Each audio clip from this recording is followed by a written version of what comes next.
Howdy folks, Doc here with Last Best Tool, and I love watching the evolution of a tool, especially in real time. This is the Ostation, the original one.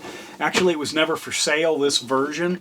This was one of the prototypes when they first started exploring the concept of a storage and charging solution for AA batteries.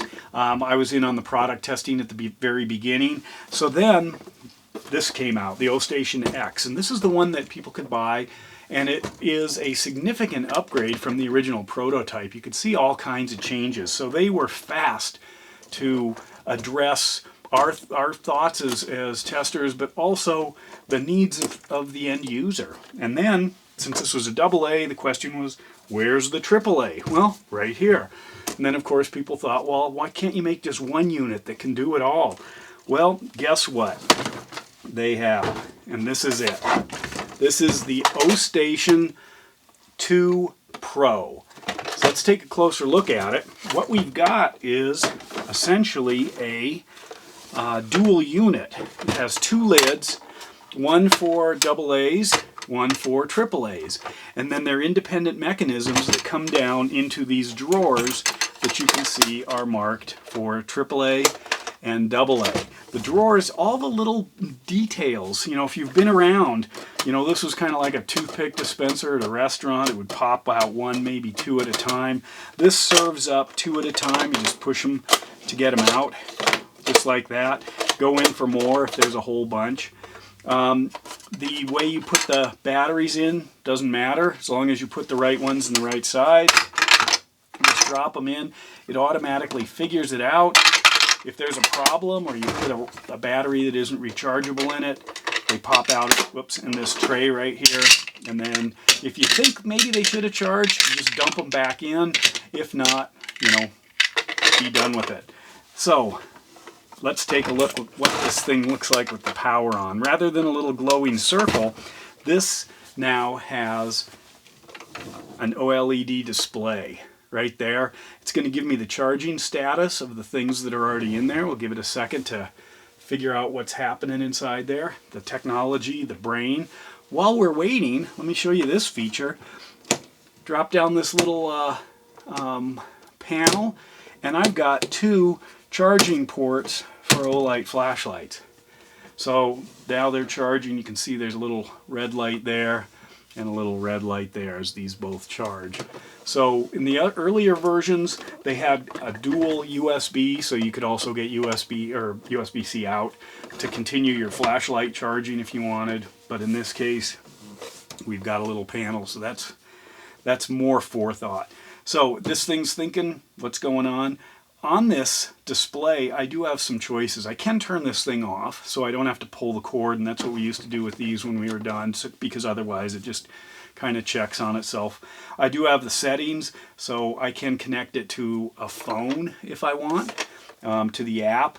I can pause the charging schedule. Maybe I don't want noise. Maybe I want to I don't know, do something else with it, or I can turn my screen off if I want that. Those are the settings. And then, of course, I can go back here. Now you can see, what do I have? I've got batteries in it, 59%, 67.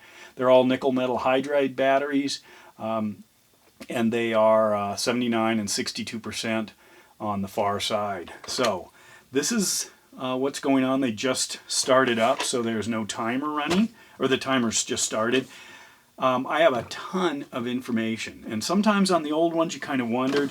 There was a blue circle, and how far or how close the circle was to completion actually was your indicator of how the charging was going. But having AA's and AAA's, they also made it smaller. Many people didn't have quite the need. If you were a fire station or something and you were running a lot of walkie-talkies that ran AA batteries, or a geology unit that was running GPSs with AA batteries or something, and you were always swapping them out, then the larger reserve would be good. In this case, this might be more for the average user. I've got both. Now, why do you need rechargeable batteries in today's day and age? Well, one thing is that it's power to go. You don't have to charge it up, because a lot of devices, you're either tethered when you're charging or they're offline when you're charging. Having the ability to switch out, power units really does make a big difference. That's, to me, critical. It sounds like the dogs are discovering something. But anyway, this thing now is going to be released kind of in like a Kickstarter style, so people can get in on it early if this fits your lifestyle, if this is the thing that really gets you going with your rechargeable battery life. Then now's your chance. Otherwise, we're gonna watch the evolution of this thing, because it's important to realize, you might think, oh, I don't know if I need one of those right away, or maybe I don't go through that many AA's. You start thinking about it. And when you think about it, you might realize, this isn't a bad idea, especially if you're kind of in the survival or preparedness community and you want to have a good supply that's always ready to go. Then you're set with this. So anyway, let me know your thoughts. I've got some links below to help you learn more about it, what the program is. But this is what the future looks like. Whoops, with USB-C charging of AA and AAA batteries. They call this the Analyze, Charge, and Organize setup. And I completely agree. And that is such a cool touch. I hope that person, got a raise when they said, hey, I've got an idea. I mean, this is turning into the station. Love it. Let me know your thoughts. And with that, Doc out.